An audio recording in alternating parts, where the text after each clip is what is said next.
그래서 제가 조금 더 고민을 해가지고 듀얼 모멘텀 전략을 개선했습니다. 자, 그게 바로 변형 듀얼 모멘텀. 따단, 따단, 따단. 예! 안녕하십니까 한러님들, 강왕국입니다. 오늘은 제가 여러분께 원금이 7,000배가 되는 돈 복사 비법을 하나 알려드릴 거거든요. 자, 이 돈 복사 비법 중에서는 동적 자산 배분이라는 것이 있습니다. 늘 동적 자산 배분은 상대 모멘텀과 절대 모멘텀의 결합이에요. 상대 모멘텀이라는 거는 최근에 장이 좋으면은 최근에 수익이 제일 높은 공격 자산에 투자하는 것이 상대 모멘텀입니다. 이거 가지고 수익을 극대화할 수가 있어요. 예를 들면 주식시장이 그 전 세계에서 매우 좋다라고 하면은 뭐 미국 주식도 있고 유럽 주식도 있고 일본 주식도 있고 한국 주식도 있고 하는데, 그 중에서 최근에 가장 잘 나간 자산군, 잘 나간 시장에 그 돈을 투자를 하는 거고요. 근데 장이 안 좋을 경우에는 이 공격 자산을 떠나고 안전 자산, 즉 채권이나 현금으로 이동하는 것이 바로 이 동적 자산 배분의 핵심입니다. 이게 두 개 키워드가 있죠. 이 절대 모멘텀을 가지고는 우리 MDD가 최소화가 됩니다.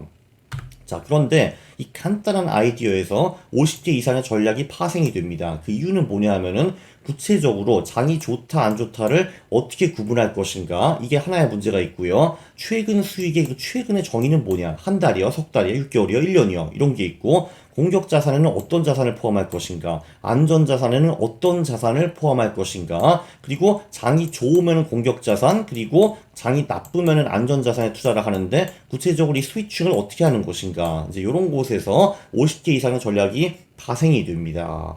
자, 이 모든 전략들의 아버지는 오리지널 듀얼 모멘텀이라고 볼 수가 있어요. 이 전략은 투자 세계관이 매우 간단합니다. 공격 자산은 미국 주식 그리고 글로벌 주식이 있고, 안전 자산은 미국 채권이 있습니다. 그래서 공격 자산 두 개, 그러니까 스파이와 이파, 미국 주식과 글로벌 주식 중에서 최근 1년 동안에 수익이 제일 높았던 ETF에 투자를 하는 것이 원칙이고요. 이게 1번인데, 자, 그런데 이 스파이, 미국 주식의 최근 1년 수익이 0 이하일 경우에는 우리는 주식에는 더 이상 투자를 하지 않고 미국 채권으로 넘어갑니다. 요 AGG로 넘어가는 거죠. 미국 채권으로 넘어가는 겁니다. 자, 이거를 한 달에 한 번 반복하면 돼요. 1개월에 1회 리밸런싱을 하면은 되는 겁니다.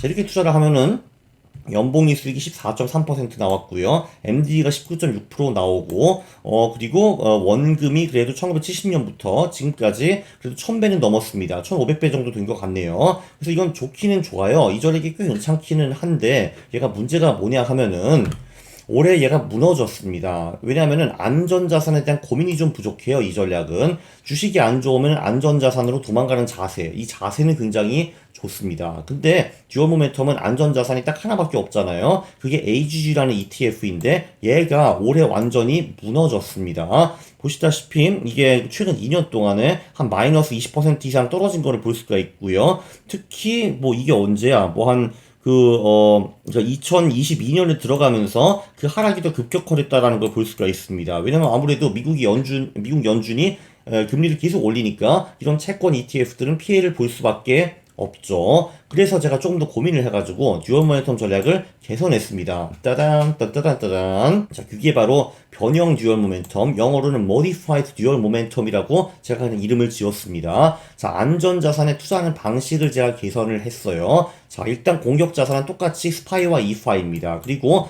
최근 1년 동안에 수익이 높은 ETF에 투자하는 것도 이건 동일합니다. 듀얼 모멘텀과 동일하거든요.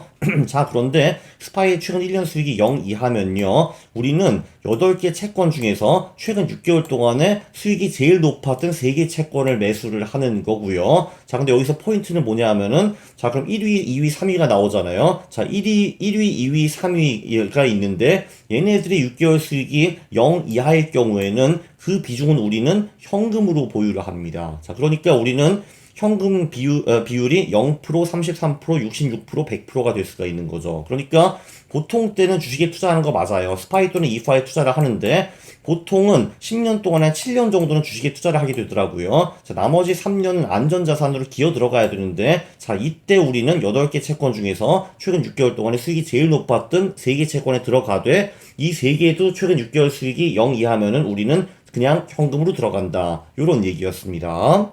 자, 그 8개 채권은 무엇인가? 이거는 410번에 있는 채권 동적 자산 배분, 여기서 베낀 거라고 보시면 돼요. 자, 여기 8개가 있는데 얘네들입니다. 미국 단기국채, 중기국채, 장기국채는 잘 아실 거고요. 미국 물가연동채, 얘는 그 받는 이자와 원금이 인플레이션과 연동이 되는 그런 채권이고요. 미국 회사채가 있고 하이힐드가 있는데, 회사채는 신용이 좀 높은 그 회사들의 채권이고 하이힐드는 신용도가 좀 낮은 회사들의 채권입니다. 그리고 이제 글로벌 채권이 있고 개도국 채권 이렇게 8개 있고요. 얘네들 중에서 최근 6개월 동안에 제일 수익이 높았던 3개에 들어가는 거예요. 3개 ETF에 들어가는 겁니다. 단 최근 6개월 수익이 0 이하인 ETF는 투자를 안 하고 현금으로 전환한다. 그래서 현금 비중은 0, 33, 66 또는 100%가 될 수 있다라는 겁니다. 성과를 한번 보면요. 요게 변형 전략이고, 이 밑에 있는 게 오리지널 전략인데요. 이게 차이가 별로 안 나는 것 같은데, 꽤 차이가 납니다. 이게 53년 만에 원금이 7,471배가 되더라고요. Modified Dual Momentum 전략이요. 그래서 이제 상대 모멘텀, 다시 한번 말씀드리지만, 두 종목 중에서 상대적으로 잘 나가는 종목에 투자해가지고 수익을 증가한다. 이거는 똑같아요, 듀얼 모멘텀이랑. 근데 하락장에선 안전자산으로 도피하되, 8개 안전자산 중에서 잘 나가는 3개, 그리고 얘네들도 못 나가면은 현금으로 들어가는 거, 이게 결정적인 차이입니다. 그 차이를, 보니까, 변형 듀얼 모멘텀이 오리지널 듀얼 모멘텀보다 연봉 이수익이 4%나 더 높았어요. 18.3이 되고, 그리고 변동성은 똑같고 MDD는 19.6에서 15.3으로 줄어든 거를 볼 수가 있고, 월별 승률도 꽤 많이 늘었습니다. 이 보시면은 오렌지색이 오리지널 듀얼 모멘텀의 그 드로우다운이에요. 그래서 보면은 15% 이상 깨질 경우가 몇 번 나오죠. 한 번, 여기 2번, 3번, 4번, 5번, 그리고 최근에도 깨졌으니까 6번 이렇게 나오는데, 물론 변형 듀얼 모멘텀도 크게 깨지는 구간이 좀 나오기는 합니다. 근데 15% 이상 깨진 거는 보니까 여기 한두 번 정도인 것 같고요.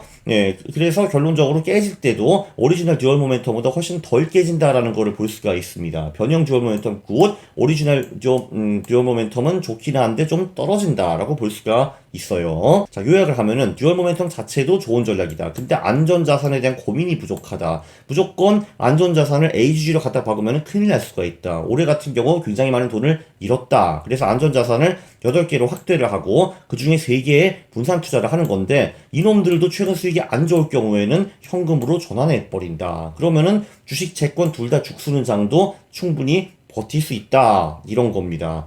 이 전략 내가 만들었는데 너무 훌륭한 것 같아요.